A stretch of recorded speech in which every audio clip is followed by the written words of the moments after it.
inclinar nuestros rostros para darle gracias a Dios. Padre, te damos muchas gracias. Señor, tus bondades y tu misericordia es muy grande para con nosotros.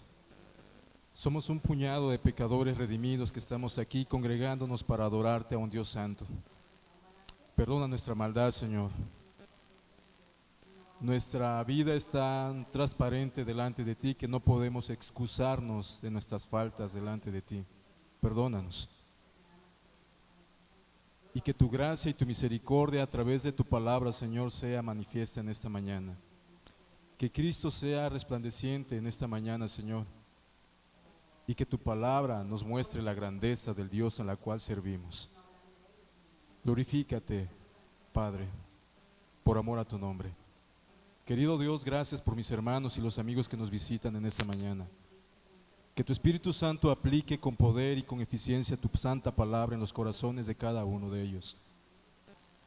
Y que nunca más seamos los mismos. Te lo rogamos, bendito Dios, en el maravilloso nombre de Jesucristo. Amén. Como decía el pastor, la semana pasada empezamos nuestra serie de las olas de la Reforma. La semana pasada vimos el principio de sola escritura, de cómo fue que Martín Lutero inició el movimiento. Originalmente no era el propósito de Lutero dividir la iglesia de Roma, sin embargo, él al levantar sus 95 tesis se orilló, por decirlo así, a escribir este movimiento de las 5 solas. La semana pasada vimos cómo la autoridad de la Biblia es la máxima autoridad expuesta en esta tierra. Ninguna otra autoridad está por encima de la autoridad de las Escrituras. Decíamos que todas las autoridades tienen que estar bajo el escrutinio de las santas palabras de Dios manifestadas en la Biblia. Por lo tanto, lo que dice Dios a través de este libro es veraz, es inerrante, es cierto y es eterno también. No tiene ninguna falla en su completa composición las Sagradas Escrituras y por lo tanto, lo que Dios dice acerca de las cosas, así es. Y no hay ningún cuestionamiento acerca de ello. Ahora, vimos también la semana pasada de un hombre emisario del Papa de Roma, de cómo se paraba en las plazas para poder recaudar fondos para la fundación de la Catedral de Roma, de San Pedro. Cómo este hombre Texel se paraba en las plazas y decía de manera poética una frase: tan pronto caiga la moneda en la cajuela, el alma del difunto al cielo vuela. Eso decía este hombre: tan pronto caiga la moneda en la cajuela, el alma del difunto al cielo vuela. De una manera descarada hacían la petición de fondos o de recursos y Lutero se irritaba por eso. Lutero decía de que el hombre no podía decidir por Dios. El hombre naturalmente no tiene la facultad para acercarse al Señor, todo lo contrario, se aleja. En el principio el hombre estaba delante de Dios en una comunión perfecta y Dios estaba frente al hombre también en esa comunión mutua. Pero en un momento que el hombre decidió pecar, el hombre se dio la espalda y siguió caminando su vida. Sin embargo, el Señor nunca le ha dado la espalda al hombre, pero sí lo ha visto alejarse de sus caminos. Esa es la situación actual del hombre natural.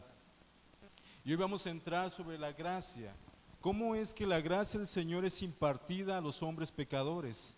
De una manera sobrenatural y justa también. Vamos a ver cómo la gracia opera a través del corazón del hombre caído. Pareciera ser que nosotros queremos que Dios decidiera, o más bien que Dios definiera los conceptos bíblicos de una manera como el diccionario. Nosotros vamos al diccionario y en el diccionario vemos el punto y esto es esto, esto y esto. Sin embargo, Dios no define sus conceptos como un diccionario, como al hombre moderno le encantaría ir al punto y al grano. Parece ser que a Dios no le importa tanto el tiempo y Él define de una manera distinta sus conceptos bíblicos. Él define a través de cómo Él se va relacionando con los hombres, Él va definiendo sus conceptos bíblicos. totalmente diferente a como nosotros queremos. Pudiéramos decir que la gracia de una manera simple, sin llegar a ser simplistas y sencilla, está dividida en tres partes y podríamos decir, bueno, esta es la definición y punto.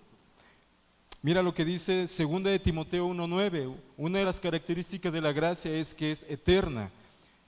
Quien nos salvó y llamó con llamamiento santo, no conforme a nuestras obras, sino según el propósito suyo y la gracia que nos fue dada en Cristo Jesús antes de los tiempos de los siglos. La gracia es eterna, pero también tiene otra característica, la gracia de Dios. La gracia de Dios es gratuita. Mira lo que dice Romanos capítulo 3, versículo 4. Siendo justificados gratuitamente por su gracia, mediante la redención que es en Cristo Jesús. Otra característica de la gracia de Dios es que es soberana. Mira en Romanos 9:15 cómo Dios la imparte. Pues a Moisés dice, tendré misericordia del quien yo tenga misericordia y me compadeceré de aquel que yo me compadezca. Vemos claramente que las características de la gracia es que es eterna, es gratuita y es soberana. El hombre no tiene ninguna participación en la gracia, solamente recibirla. Sin embargo, podríamos decir, bueno, ya definimos completamente lo que es la gracia. Pero Dios, como dijimos al principio, define sus conceptos de una manera diferente, a manera de que nos quede tan claro y no llegue a quedar ninguna ápice de duda en nuestros corazones y nuestra mente de cómo es que Él opera en nuestros corazones. El estudio de la gracia resulta ser como un viaje inesperado. Algunas personas, cuando llegan a entender la gracia de Dios, se asombran. Es como cuando vas viajando y algunos ven el paisaje de la cruz y se asombran cómo Dios manifiesta su amor en la cruz. Otros ven el paisaje de la seguridad que la gracia nos da, porque cuando es impartida por Dios, nadie la puede quitar. Otros pueden ver el paisaje de que cómo Dios lo imparte y lo profundiza en el corazón del hombre. De manera de que ahí nacen las famosas doctrinas de la gracia. Cómo es que Dios elige, cómo es que Dios nos refleja a nosotros mismos tal cual somos delante de Él, no como tú te ves, sino como Él te ve. Eso es lo que importa, no como tú te ves. De una manera a mí en lo personal lo que más me gusta de las doctrinas de la gracia es que estas doctrinas son eternas, no solamente son en este mundo. Mi abuelo solía decirnos, a mi abuela y a mí, que en esta tierra nosotros tenemos un término. Si el Señor no viene, tenemos un término en nuestras vidas. Pero Él nos decía, nuestra historia continuará, solamente cambiaremos de escenario. Y es cierto, en esta vida vivimos una parte de la historia, pero cuando tú mueres, si estás en Cristo, vas a cambiar de escenario simplemente esa historia. Continuarás viviendo dentro de la gracia de Dios, en otro escenario únicamente. De manera, hermanos, que para entender el significado de la gracia tendremos que ver un contexto, y ese contexto es la caída del hombre. Tenemos que entender la tragedia en la cual el hombre se metió por causa de su pecado. Si tú no puedes ver con claridad la tragedia del hombre caído, difícilmente tú vas a llegar a comprender y apreciar la gracia de Dios impartida a hombres caídos como nosotros. Por eso es importante que vamos a ver la gracia de Dios con el trasfondo de la caída. Dios ya hizo un diagnóstico acerca de nuestros corazones. El hombre, tú, el mundo, no tiene las herramientas suficientes para definir la condición del hombre. Sin embargo, Dios ya ha hecho un examen minucioso acerca de la condición del hombre. Y nos vamos a estacionar en Romanos 3 para ver cómo Pablo va a explicarnos el diagnóstico que ya Dios hizo. Pablo nos lo va a explicar punto por punto cómo es que está el corazón del hombre, caído y muerto en sus delitos y pecados. De ahí concluimos, hermanos, que solamente Dios es el que puede hacer un examen exhaustivo de nuestras vidas y Él puede dar el diagnóstico apropiado y correcto de nuestros corazones.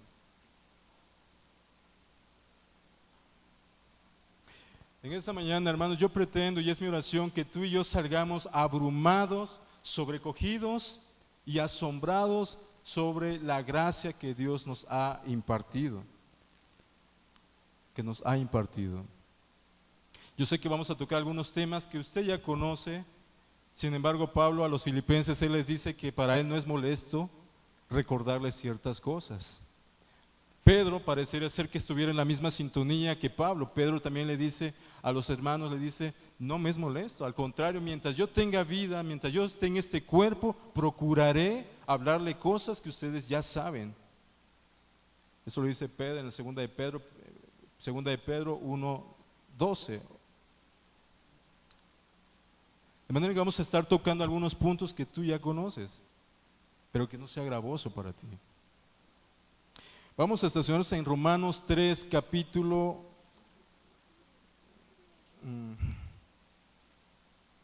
9. Romanos 3, capítulo 9.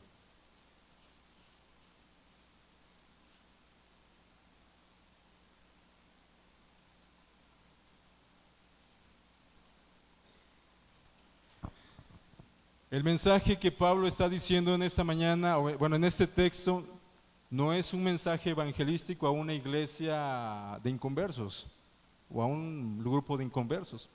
Pablo le está hablando esta carta a la iglesia de Roma y es un recordatorio a los hermanos de Roma y es un recordatorio a nosotros para que recordemos de dónde Dios nos sacó y el estado en el cual tú y yo estábamos.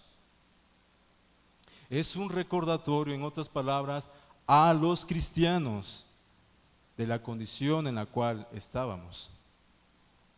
De manera que no es un mensaje evangelístico que Pablo lo dio en la iglesia en el siglo I. No, fue un recordatorio a los creyentes de la situación en la cual nos encontrábamos. Este diagnóstico está dividido en dos partes. El primero es dos declaraciones contundentes de la condición espiritual del hombre. Eso lo vamos a ver ahorita en el versículo 9 y 10. Y en segundo lugar, del versículo 11 al 18, vamos a ver las manifestaciones específicas, en otras palabras, el alcance del pecado que ha tenido en nuestro comportamiento y ha afectado nuestra personalidad. ¿Cómo es que el pecado ha permeado en nuestra manera de conducirnos en esta vida? Veamos en primer lugar el versículo 9. Romanos 3, versículo 9. ¿Qué pues? ¿Somos nosotros mejores que ellos?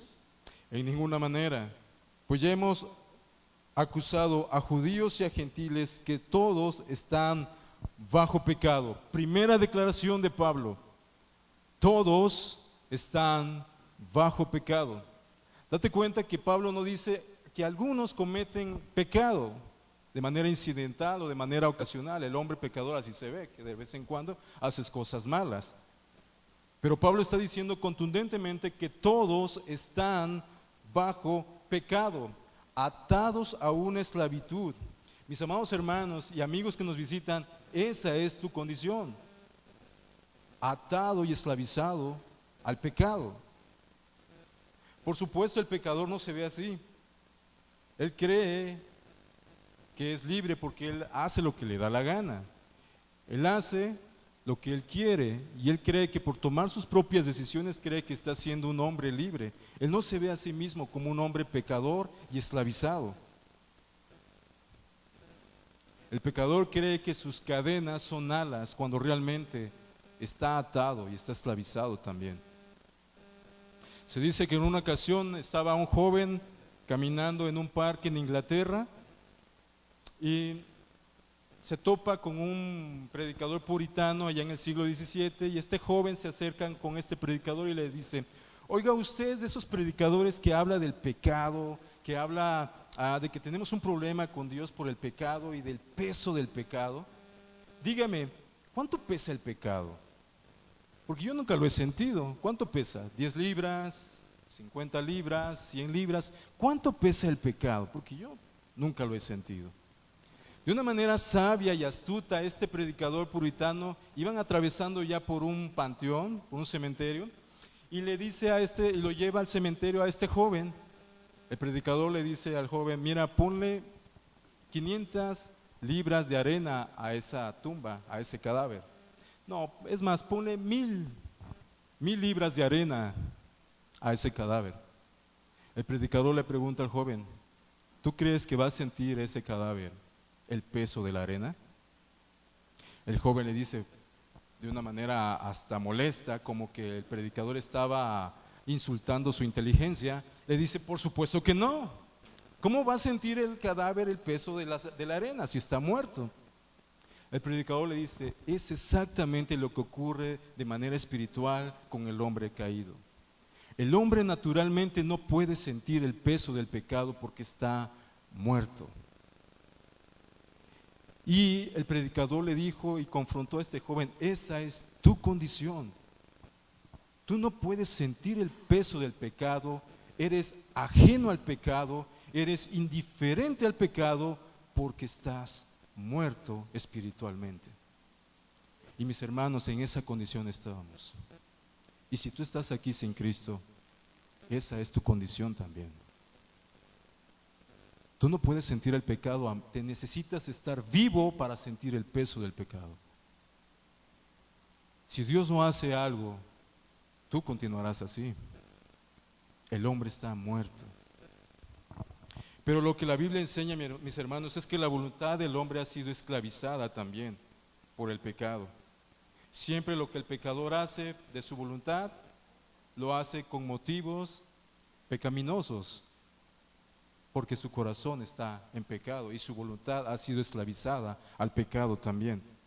Un hombre puede no ir a un prostíbulo, quizás porque quiera guardar su reputación, quizás porque quiera guardarse de alguna enfermedad, pero no por la gloria de Dios. El pecador, de manera que el pecador cuando peca, peca cuando peca y peca cuando no peca o cuando deja de pecar. Parece un trabalenguas, ¿verdad? Peca cuando peca y peca cuando deja de pecar. Se lo voy a explicar. El pecador peca cuando peca y peca cuando deja de pecar. Quedó igual, ¿verdad? Bueno, ¿a qué me refiero cuando quiero decir que cuando peca cuando deja de pecar? Las razones por las cuales un hombre pecador deja de hacer algo, si no es bajo la voluntad de Dios o para la gloria de Dios, ese acto bueno aún así es un pecado, porque no es para la gloria de Dios. Sus obras están muertas también. De manera que peca cuando peca con plena alevosía, pero peca también cuando en su intento quiere dejar de pecar. Cuando se abstiene de algunas cosas, pero si no lo hace para la gloria de Dios, peca. Porque la motivación es la gloria de Dios de nuestras obras. Consecuentemente, todos nosotros tenemos un serio problema delante de Dios, porque violamos constantemente la ley del Señor. Mira lo que dice en el versículo 10: como está escrito, no hay justo ni aún uno. Todos estamos bajo pecado y concluimos entonces que no hay ni uno justo. Ese es el veredicto de Dios, hermanos. No hay justo ni aún uno. Dios es el juez y ha declarado en su palabra eso, y eso es verdad también. Por lo tanto, todos somos pecadores. Hermanos queridos, tú y yo pertenecemos a una gente de raza caída y esclavizada por el pecado. Tú y yo hemos nacido en este mundo que pertenece a una raza caída y esclavizada por el pecado. Consecuentemente, todo lo que tú y yo hacemos es pecar. Tú y yo no sabemos lo que es no pecar. Tú y yo no sabemos eso. Tú y yo no sabemos qué es no pecar. Constantemente estamos violando la ley de Dios de una u otra manera, pero la violamos.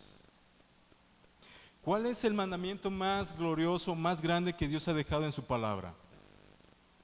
¿Cuál es el mandamiento? No matarás, no robarás, no mentirás. ¿Cuál es el mandamiento más grande? Exacto. El Señor dice en Mateo 22:37, el primero y más grande mandamiento es este: amarás al Señor tu Dios con todo tu corazón, con toda tu alma y con toda tu mente.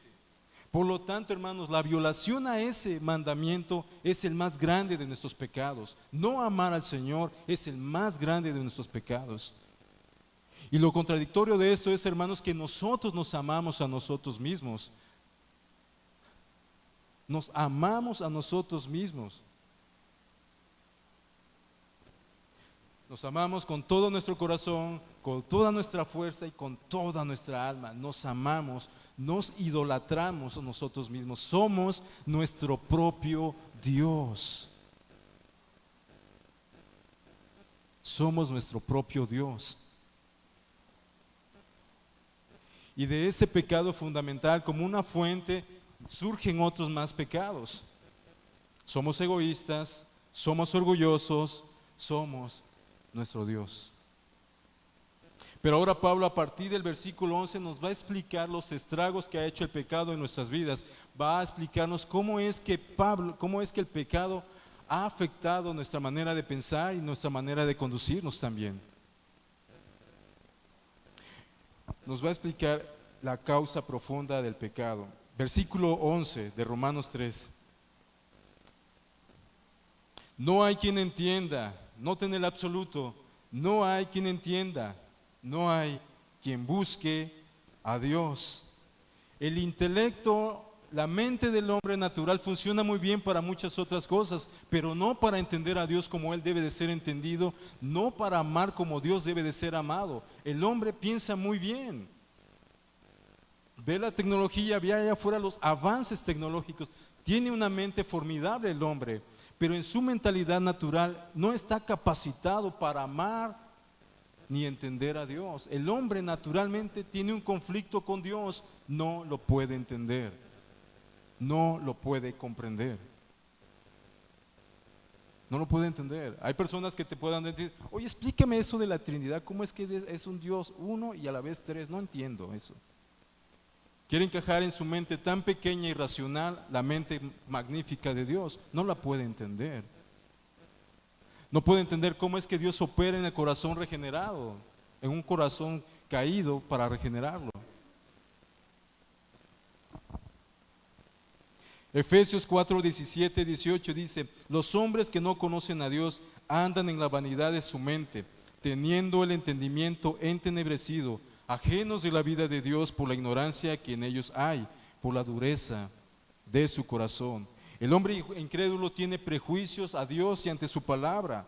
A la hora de leer las Escrituras, él no las puede entender, aun cuando pueda tener una mente muy loable, muy grande. Él tiene un problema con Dios, no puede y ni quiere entender a Dios. Y lo que es peor aún, hermanos, el pecado ha afectado sus deseos y su voluntad de tal manera que el pecador ama lo que no tiene que amar y aborrece lo que no tiene que aborrecer.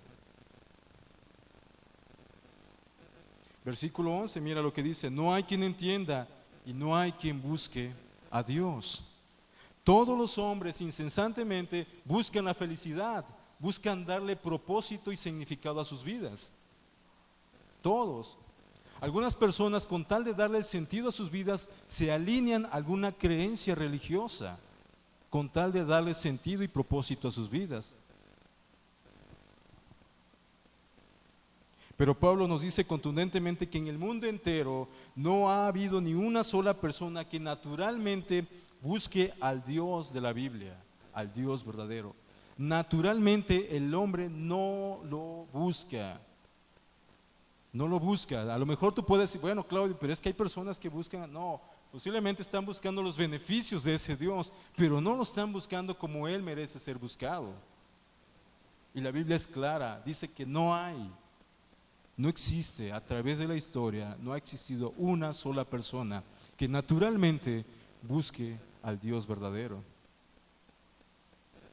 Cristo dijo en una ocasión que Nadie viene al Padre sino por Él.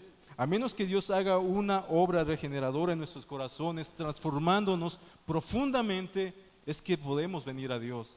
Hasta en ese entonces. Pero si Dios no hace una obra de regeneración en nuestras vidas, naturalmente no podremos venir a Él.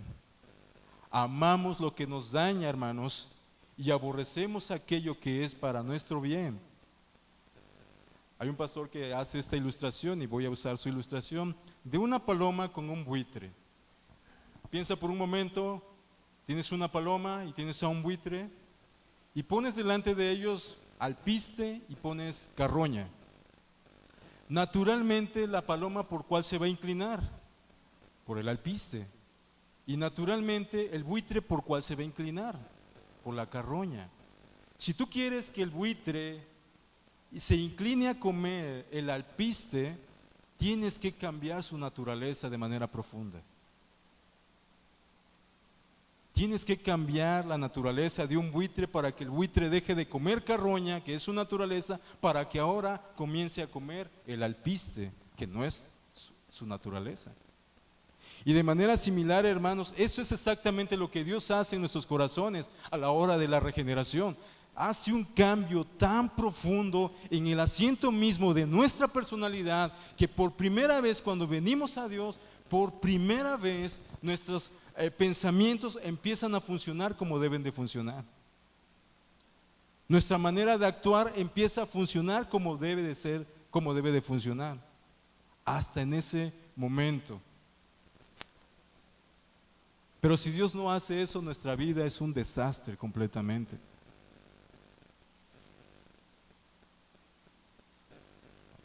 Ahora, si nuestro entendimiento ha sido alterado, si nuestro deseo y nuestra voluntad ha sido dañada por el pecado, eso afectará nuestro comportamiento y nuestra conducta. Miramos en el versículo 12 de Romanos 3.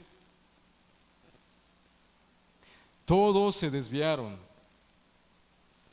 a una se hicieron inútiles, no hay quien haga lo bueno, no hay ni siquiera, ¿qué dice?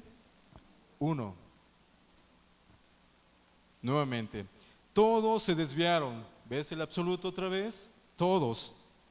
A una se hicieron inútiles y no hay quien haga lo bueno, no hay ni siquiera uno ni siquiera hay. Quizás en esta mañana, en esta sala, alguien podrá molestarse o podrá crear controversia ante esa verdad de Pablo, que no hay ni siquiera uno que haga lo bueno. Alguien podría decir, oye, pero hay un montón de gente allá afuera que hace cosas buenas y muchas de esas personas ni siquiera son cristianas. Es más, hay personas muy buenas allá que son ateas, moralmente buenas. Hermanos y amigos, están aquí por el simple hecho de que tú y yo tengamos la imagen de Dios en nuestras vidas. Ese hecho hace que de una u otra manera nosotros nos inclinemos a hacer ciertas cosas buenas, por el hecho de que tengamos la imagen de Dios. Allá afuera hay padres incrédulos que aman a sus hijos, lo aman hasta el sacrificio. Allá afuera hay esposos incrédulos que son fieles a sus esposas. Allá afuera hay incrédulos que hacen buenos negocios de manera honesta. Allá afuera también hay hombres incrédulos que hacen cosas humanitarias. Están los famosos médicos sin fronteras, esos médicos que cuando hay guerra, sin ningún compromiso, sin ninguna remuneración, ellos van a esos lugares devastados a ayudar. Es más, allá afuera hay hombres con preferencias sexuales diferentes que levantan buenas causas, causas como niños con cáncer, niños con leucemia, niños con desnutrición en el África. Hombres con preferencias sexuales diferentes levantan causas. Pero hermanos, para que una obra del hombre sea buena, de manera objetiva, para los ojos de Dios necesita tener dos cosas, para que sea objetivamente buena delante de Dios. En primer lugar, debe ser hecha única y exclusivamente bajo los estándares de Dios, para que una obra sea objetivamente buena. En segundo lugar, para que una obra del hombre sea objetivamente buena, debe ser única y exclusivamente hecha para la gloria del Señor.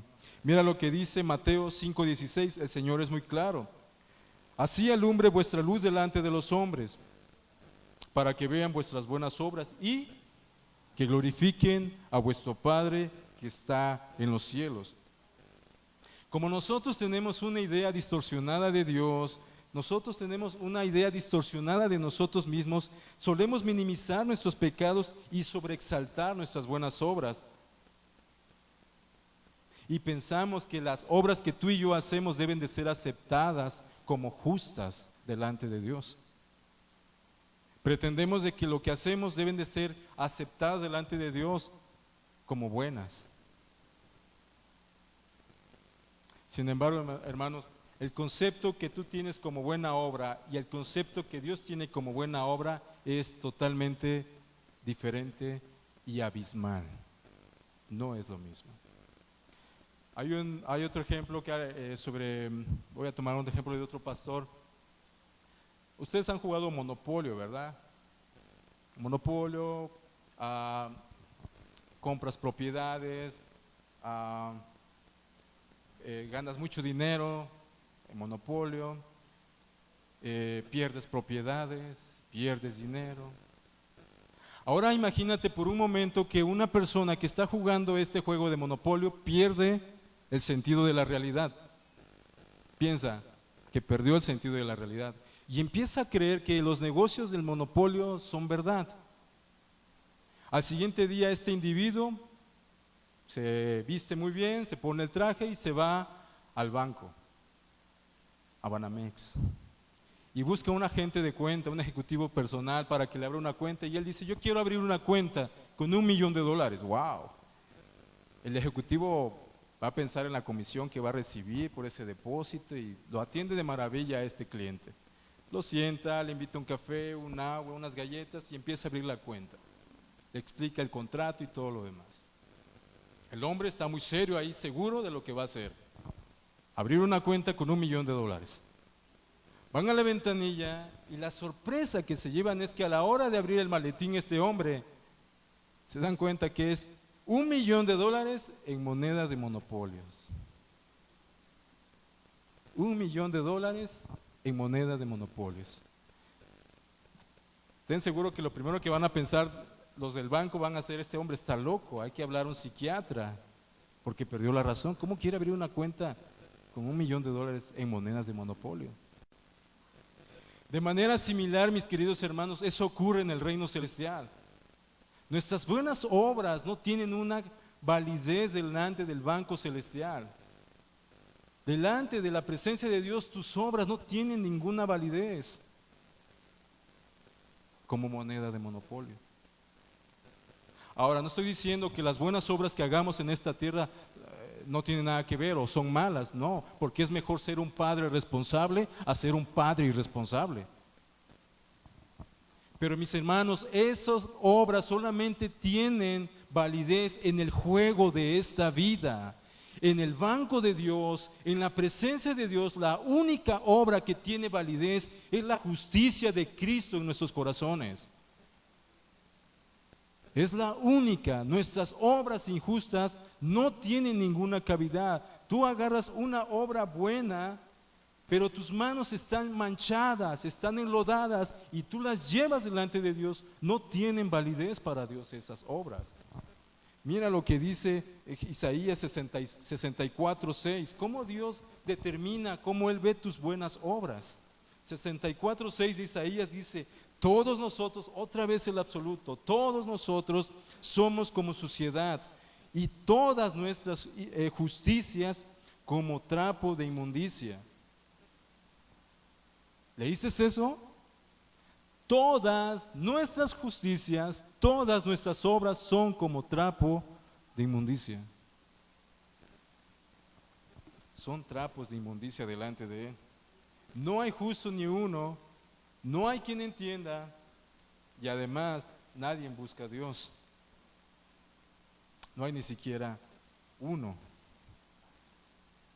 El diagnóstico o la explicación de Pablo que nos está haciendo no termina ahí, sigue, continúa el diagnóstico que Dios ya hizo en nuestros corazones. Versículo 13 de Romanos 3 que estamos estudiando.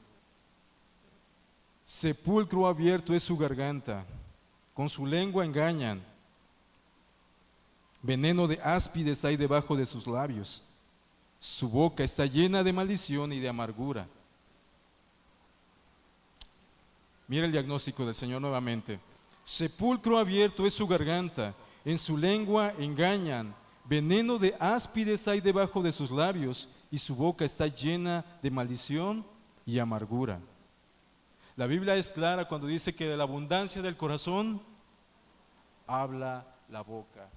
Nuestras conversaciones a veces demuestran el carácter profundo tan deprimente que hay en nuestros corazones. Si ponemos atención a veces en nuestras conversaciones, vamos a darnos cuenta de cuán deprimente y preocupantes son. Y es muestra de lo que hay en nuestros corazones, nuestras conversaciones. Alguien parafraseó este pasaje de esta manera: su lengua está llena de fraude, sus labios están manchados con venenos, su boca está llena de hiel, su lengua es una espada para atravesar a los hombres y su garganta un sepulcro donde los entierra.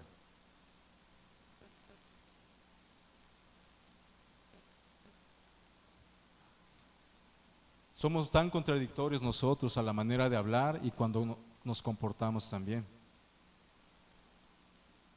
Piensa en un momento, la mayoría de las personas, si no a todas, les molesta profundamente que les mientan. A la mayoría de las personas, si no a todas, les molesta profundamente que hablen mal de ellos. A la mayoría de las personas, si no a todas, les molesta que los traicionen. Pero si analizamos de una manera justa y objetiva nuestras conductas, hermanos, nosotros hemos hecho eso, de una u otra manera. Y somos un contradictorio. Somos muy contradictorios porque en algún momento hemos mentido, en algún momento hemos hablado a espaldas de alguien, en algún momento hemos dicho cosas que no son las apropiadas, pero a la hora que nos la hacen a nosotros, nos molesta. ¿Somos contradictorios o no?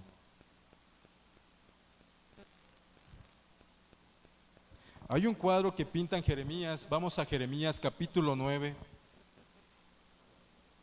Jeremías capítulo 9, versículo 3.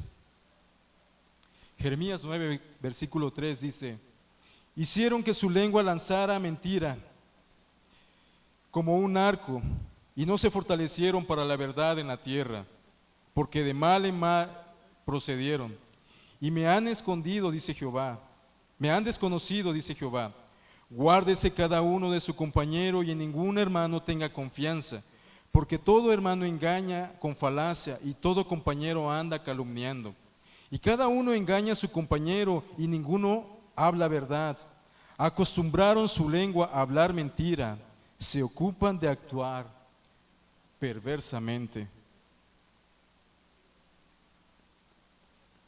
Ese es nuestro corazón. Hablamos perversamente. El diagnóstico de Dios es ese, hermanos, y ese es el cuadro del reporte. Nuestro corazón está dañado y actuamos de manera perversa. Y nuestro hablar es la evidencia también de lo que hay en nuestros corazones. Somos tan contradictorios porque hacemos aquellas cosas que no nos gustaría que nos hicieran, pero las hacemos.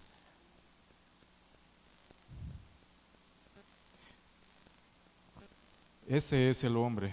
Lo que nuestras conversaciones reflejan es el carácter humano y es bastante deprimente.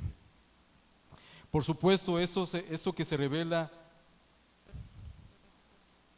nos revela algo más profundo. El pecado ha dañado profundamente nuestra manera de hablar y también ha dañado nuestras relaciones interpersonales con otras personas. Versículo 15 de capítulo 3 de Romanos.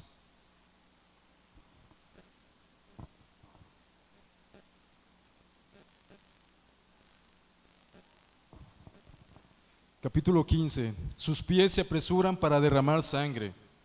Quebranto y desventura hay en sus caminos. Y no conocieron camino de paz. Una vez más, capítulo 15 de Romanos 3. Sus pies se apresuran para derramar sangre. Quebranto y desventura hay en sus caminos y no conocieron camino de paz. No conocieron camino de paz para derramar sangre. Alguien puede decir también en esta sala: oye, Claudio, tú has llegado a un punto en la cual no se puede identificar conmigo. Yo no soy esa persona derramadora de sangre que dice Pablo aquí. La pregunta es: ¿estás seguro? ¿Estás seguro que tú no eres esa persona derramadora de sangre? Por el hecho de que tú no hayas cometido un homicidio literalmente, ¿tú crees que este texto no se aplica a ti como persona derramadora de sangre? Porque este es el mismo problema que los judíos tenían cuando Jesús anduvo en esta tierra. Ellos no se creían a sí mismos. Mira lo que dice Mateo 5:21. Oísteis que fue dicho a los antiguos: no matarás, y cualquiera que matare será culpable de juicio. Pero yo os digo, Jesús dice eso, que cualquiera que se enoje contra su hermano será culpable de juicio. Y cualquiera que diga necio a su hermano será culpable ante el concilio. Y cualquiera que le diga fatuo o racá en arameo, cabeza hueca, imbécil, bueno para nada o estúpido a cada uno de sus hermanos, quedará expuesto al infierno de fuego. En otras palabras, hermanos y amigos, un corazón hiriente que descarga sobre otra persona palabras obscenas, palabras groseras, palabras irónicas, palabras hirientes sobre otra persona, para Dios ese corazón es un homicida. Así es como lo ve Dios, no como lo ves tú. Cuando tú ofendes a una persona, Dios te ve como un homicida. Alguien decía que el acto homicida es tan serio como el deseo, porque tanto el deseo como el acto homicida nacen del corazón. Y así es como nos ve Dios. Cuando tú y yo ofendemos a alguien así, con palabras hirientes, groseras, irónicas, así es como lo ve Dios. Finalmente Pablo termina con este diagnóstico, con la declaración más abarcadora de todas. Versículo 18 de Romanos 3. No hay temor de Dios delante de sus ojos. El problema del hombre caído es que no hay temor de Dios delante de sus ojos. Es terrible, hermanos, que el pecado haya dañado tan profundamente las relaciones entre unos y otros como seres humanos. Pero lo más preocupante y lo más horrible del pecado es que ha dañado nuestra relación con Dios. Eso ha dañado el pecado. Proverbios 1:7 dice que el principio de la sabiduría es el temor a Dios. De manera que cuando tú y yo empezamos a tener temor de Dios, comenzamos a vivir la vida que Dios quiere que realmente vivamos. Toda nuestra vida es un desastre, hermanos, hasta que aprendemos a entender quién es Dios y comenzamos a vivir en consecuencia de ese conocimiento. Mientras tú y yo no lleguemos a ese punto de ver cómo Dios ve las cosas, no podemos iniciar el camino de la gracia.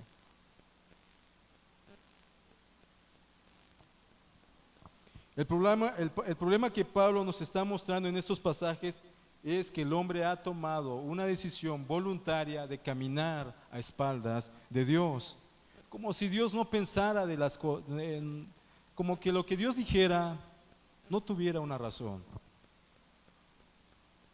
No tuviera una razón.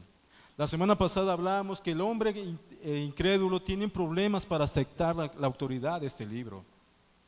Tiene un problema porque no puede someterse, no quiere someterse a la autoridad de un libro religioso para él. Y por consecuente le cuesta al hombre caído naturalmente aceptar las palabras de este libro. Le cuesta naturalmente. Esa condición, hermanos, nos lleva a estar bajo la ira de Dios. Vamos a un capítulo anterior, Romanos 1:18. Romanos capítulo 1, versículo 18. Porque la ira de Dios se manifiesta desde el cielo contra toda impiedad e injusticia de los hombres que detienen con injusticia la verdad. La primera parte de este texto es: porque la ira de Dios se manifiesta. El hombre caído está en la mira de la ira de Dios, como un francotirador. ¿Tú has visto esas películas de acción, esas de Rambo, Terminator, Duro de Matar? Que un hombre, un francotirador, está desde un edificio escondida apuntando a su víctima. La víctima no tiene idea de que tiene un infrarrojo, lo están apuntando, él se mueve donde sea, pero él no tiene idea de que está siendo apuntado. De manera similar, hermanos, Dios desde los cielos está apuntando el corazón de los incrédulos todo el tiempo. La ira de Dios está apuntando, y lo único que separa que ese hombre le descargue la ira de Dios es su voluntad. En el momento que Dios decida jalar el gatillo, por decirlo así, descargará su ira sobre ese hombre incrédulo. A diferencia del francotirador, el hombre no es una víctima de Dios, sino que es un merecedor de esa ira. Y todo el tiempo el hombre vive, hace sus cosas, en el trabajo, su familia, hace deporte, cualquier cosa, y la ira de Dios lo está apuntando. Él cree que no pasa nada porque él hace las cosas como él considera. Él cree que no hay que dar cuentas, pero la ira de Dios. Hermanos, tú y yo no somos duros de matar para Dios. Somos muy, muy fáciles de exterminar para el Señor. Demasiado fáciles. Como un partido de la América cuando los Pumas le ganan a las Águilas de la América. Así de sencillo somos. Ahí va a levantar pasión por acá, ya sé. Es más, hermanos, estos aficionados de la América hasta son bíblicos. Me dicen: oye, Claudio, ¿no dice la Biblia que levantarán alas como las águilas? Son muy bíblicos. Pero también por ahí hay otros seguidores del rebaño sagrado del Señor, dice. Son el pueblo escogido, el equipo escogido por Dios. Lo que no saben esos hermanos es que el pastor les va a dar un discipulado para que salgan de su error. Pero hermanos, no somos duros de matar para el Señor. Somos demasiado fáciles. En el momento que Él decida descargar su ira, Él la descarga. Y tú eres un justo merecedor de ella. No eres una víctima. Eres un justo merecedor. El hombre es enemigo de Dios. Lo extraño de esto, hermanos, es que el hombre que no le teme a Dios, le teme a cualquier cosa menos que Dios. El hombre que es contradictorio, el hombre que no le tiene miedo al Dios del universo, le cree a cualquier disparate. A cualquier disparate. El hombre que no cree en estas escrituras, en estas palabras, cree que somos un producto, el producto de un accidente afortunado, como el Big Bang, que no tiene manera de cómo comprobarlo, pero él lo cree. El hombre que no cree en el Dios, en el Señor, cree en cualquier disparate. No tiene temor el hombre delante del Señor, pero vive teniéndole miedo a muchas cosas menores que Dios. Esa condición que Pablo nos está describiendo es a lo que los teólogos le llaman la depravación total o la depravación radical del hombre, dándonos a entender que el hombre está dañado. Y mira la declaración de Cristo en Mateo 7:11. Mira lo que dice Cristo acerca del hombre caído. Pues si vosotros, dice, siendo malos, sabéis dar buenas dádivas a vuestros hijos. Noten, hermanos, la evaluación de Cristo. Cristo da por sentado que los hombres son malos. Allá afuera hay personas que dicen que son buenas y que de vez en cuando hacen cosas malas. No, el Señor dice, no, no te confundas. Tú eres malo que a veces haces cosas buenas. Pero la evaluación de nuestro corazón, de Dios hacia nuestro corazón es que somos malos. Eso es como Dios lo ve, no como tú lo ves. Hombres malos, que a veces hacemos cosas buenas. Cuando decimos que el hombre es totalmente depravado, estamos diciendo que todas sus facultades han sido afectadas. Sus deseos, su voluntad, sus sentimientos, sus emociones, todo el hombre ha sido afectado y está contaminado por el pecado. De manera que el hombre naturalmente en esa condición no puede y ni quiere venir a Dios. No puede y ni quiere. Hermanos y amigos, yo espero que tú estés viendo el problema que el hombre natural está delante de Dios. Porque si tú no ves el problema, tú no vas a poder apreciar la gracia de Dios. Tú necesitas ver el problema en el cual está tu corazón. Estás incapacitado de buscar al Señor por tu pecado. Incapacitado totalmente.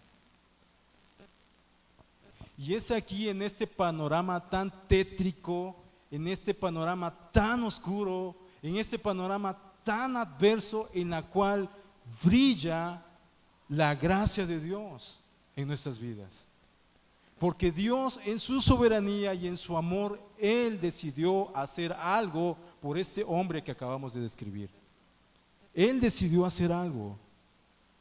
Y si Él no lo hubiera hecho, créeme que el día de hoy no estuviéramos ninguno de nosotros aquí. Él decidió hacer algo a través del Evangelio por medio de Jesucristo.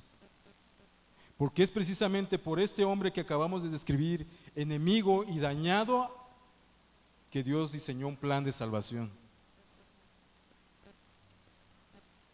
Mis hermanos, nunca nosotros nos olvidemos de la situación y la condición espiritual en la cual nos encontrábamos antes de venir a Cristo. Nunca nos olvidemos cuál era nuestra condición en la cual estábamos. Ninguna persona llegará a apreciar a Cristo y la gracia de Dios a menos que llegue a entender su condición caída profundamente. Tomás Watson decía esta frase: hasta que el pecado no llegue a ser amargo en tu vida, Cristo jamás llegará a ser dulce en tu corazón. Decía Tomás Watson, hasta que el pecado no llegue a ser amargo en tu vida, Cristo jamás llegará a ser dulce en tu corazón.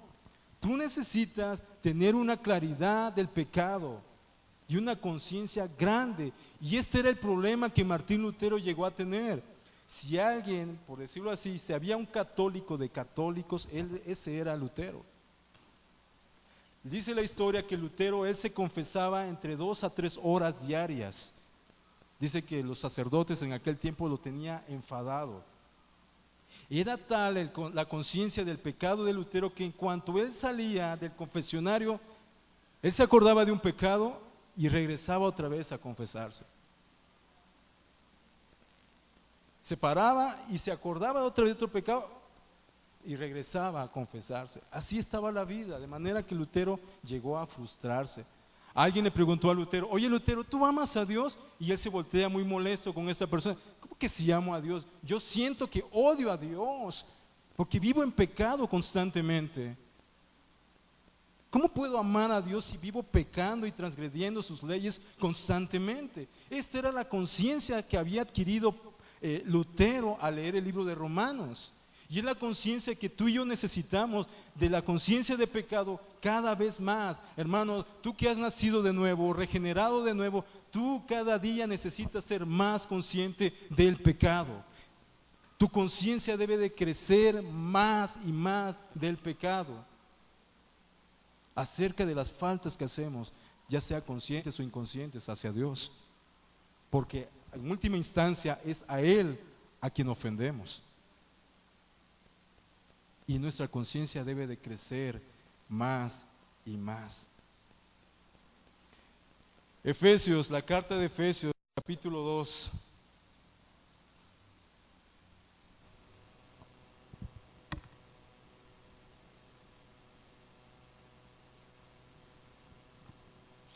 Efesios capítulo 2.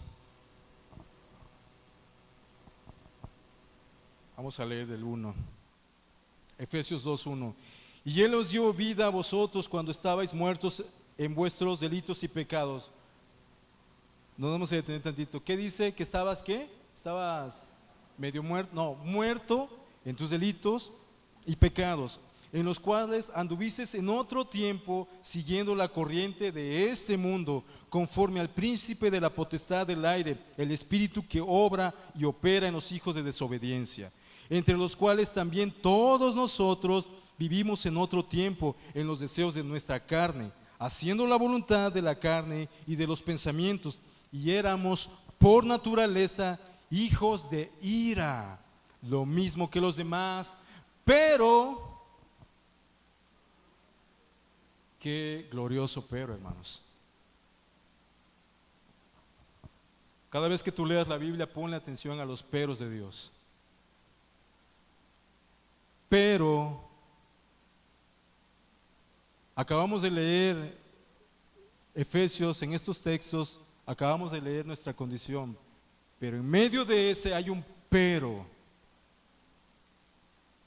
El doctor R.C. Sproul en su oficina tenía una placa, para entrar a su oficina, él tenía una placa que decía, by God, pero Dios. Él sabía qué significaba ese pero Dios.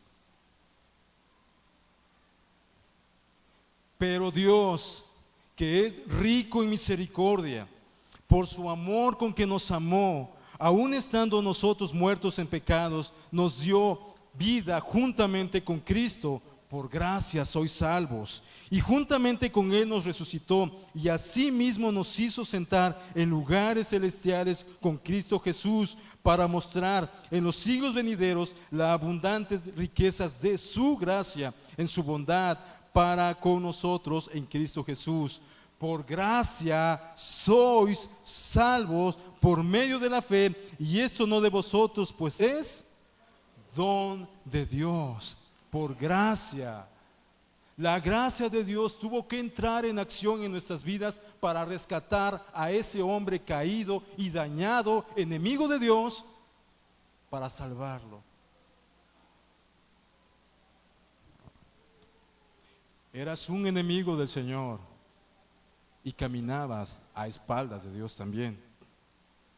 Sin una comprensión clara de esta doctrina de la gracia, sola gracia. ¿Por qué está la sola antepuesta de la gracia? Porque el Dios es el orquestador único de la salvación del hombre.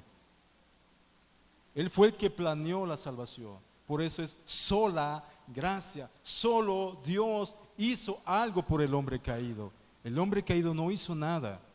Solo tuvo que extender la mano de la fe para recibirlo. Solo Dios pudo hacer ese plan a un hombre caído y dañado por el pecado. Escucha lo que dice Isaías 57. Bueno, vamos a Isaías 57:15. Porque así dijo el alto y sublime, el que habita la eternidad y cuyo nombre es el Santo. Yo habito en la altura y la santidad, y con el quebrantado y humilde de espíritu, para hacer vivir el corazón de los humildes y para vivificar el corazón de los quebrantados. Dios está cerca de aquel que se humilla. Mi hermano, cuando tú sientas que en tu corazón empieza a haber orgullo, se empieza a llenar de arrogancia, cuando tú sientas, mi amado hermano, que te estás llenando de autojusticia por tus obras, por tu conducta, cuando tú mismo te empieces a comparar con otros hermanos y te sientas más superior que otros porque tienes algún cierto conocimiento, Esto opera de manera astuta en nuestro corazón. Cuando te sea difícil perdonar a un hermano por algún pecado que cometió, por alguna falla, hermano, recuerda, tú pecas de manera diferente, estás en el mismo escenario que otro, solo que tú pecas de una manera diferente. Cuando te cueste trabajo perdonar genuinamente a otro hermano, cuando tú empieces a levantar tu reputación sobre los escombros del fracaso de otro de tus hermanos, amigo, hermano que estás aquí, recuerda quién eras tú sin la gracia del Señor. Recuerda quién eras tú sin la gracia de Dios. No podemos levantar nuestra reputación sobre los escombros de un hermano que pecó, y porque tú no has pecado en eso. Y no podemos nosotros darle el perdón a cuentagotas a alguien que nos ha ofendido, porque nuestro Dios no nos perdonó así. No nos perdonó así. Nuestro Dios nos perdonó completamente y da carpetazo a nuestras faltas hacia Él. Y si tú estás aquí, amigo, sin Cristo, si tú estás aquí, si tú nunca te has visto de esta manera, como un hombre pecador, dañado por tu pecado, dañado y afectado completamente toda tu vida, mi amigo, yo te ruego y te expongo delante de ti la petición del Evangelio. Ven a Cristo en arrepentimiento y fe. Ahí en el lugar donde tú estás, pídele al Señor que te muestre lo horrendo de tu pecado. Ahí donde tú estás, pídele al Señor que te muestre lo horrendo de tus faltas que has tenido para con Él. Es necesario que tú sientas el peso del pecado para que puedas arrepentirte y clamar al Señor por misericordia y perdón. Pero ahí donde tú estás, pídele al Señor que te muestre lo horrendo de tu pecado. Y cuando Él te lo muestre, clama a Él misericordia y perdón por tus pecados. Arrepiéntete de ellos y clama perdón y misericordia. Hay perdón en Cristo. Todo aquel que venga a Cristo en humildad y en arrepentimiento y fe, hay perdón. Él hizo la obra. Y la palabra del Señor dice que nuestro Dios se place en otorgar perdón. Nuestro Dios le gusta perdonar al pecador arrepentido. Amigo que estás aquí sin Cristo, si tú nunca has venido, te exhorto y te animo en amor. Ven a Cristo en arrepentimiento y fe. Pídele que te muestre lo horrendo de tu pecado y arrepiéntete. Sola gracia, solo Dios hizo esa obra y Él se va a llevar la gloria. Pongámonos de pie, hermanos.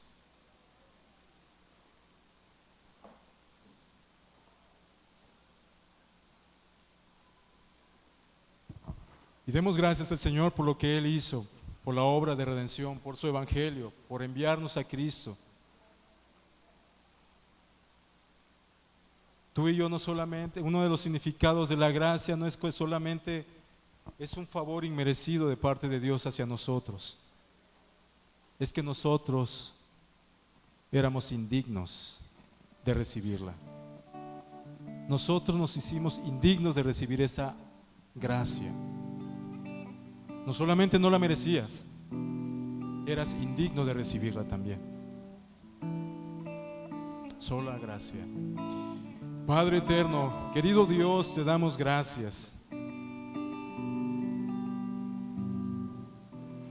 Señor, si tú no hubieses hecho algo, ahorita estuviéramos perdidos en nuestros delitos y pecados. Señor, gracias porque tú decidiste entrar en la historia del hombre caído por amor a ti. Ninguno de nosotros te buscó, Señor, ninguno. Ninguno de nosotros te amó primero. No, Dios, ninguno de nosotros te deseaba, ninguno de nosotros anhelaba de ti. Tú lo hiciste primero. Tú nos buscaste y nos trajiste a ti por tu gracia. Padre eterno, te damos muchas gracias, porque siempre seremos deudores de ti, oh Dios. Gracias, oh Dios, por haber resplandecido tu obra majestuosa de la cruz del Calvario hecha por Cristo en nuestros corazones, por habernos traído, oh Dios, a tus pies, por haber operado profundamente una obra regeneradora en nuestros corazones, para ver nuestro pecado como tú lo ves, no como nosotros lo vemos, para ver nuestra condición como tú la ves. Y al mismo tiempo tú nos diste el arrepentimiento para arrepentirnos y nos diste la fe. Bendito Dios, toda la obra es tuya. Nada hemos hecho nosotros para salvarnos. Tú lo hiciste, Señor. Y aquí hay amigos entre nosotros que se encuentran en la misma condición que nos encontrábamos antes de venir a ti. Aquí en esta mañana, Señor, se encuentran amigos que no han visto su pecado como tú lo ves, que no han visto su condición como tú la ves. Señor, te rogamos por nuestros amigos, que ellos puedan ver, Señor, el pecado profundamente y puedan sentir el peso del pecado y puedan nacer a una conciencia pecaminosa, oh Dios. Señor, ten misericordia de nuestros amigos que nos visitan en esta mañana. Dales el arrepentimiento que ellos necesitan para arrepentirse de sus pecados. Dales la fe que necesitan para que puedan clamar a ti como el único dador de nuestro perdón, como el único dador de vida eterna, como el único escapatorio que tenemos en este mundo caído, que tú eres la solución única. Ten misericordia de nuestros amigos. Dales el arrepentimiento que ellos necesitan. Muéstrales, Señor, su pecado y que no salgan de aquí, oh Dios, como entraron. Ellos vinieron, oh Dios, con una sentencia en sus almas que únicamente tú puedes decidir en qué momento van a ser recipientes de la ira justa y santa tuya. Ten misericordia, Señor. Glorifícate, que tu Espíritu Santo aplique esta palabra en nuestros corazones y podamos vivir en consecuencia a ella.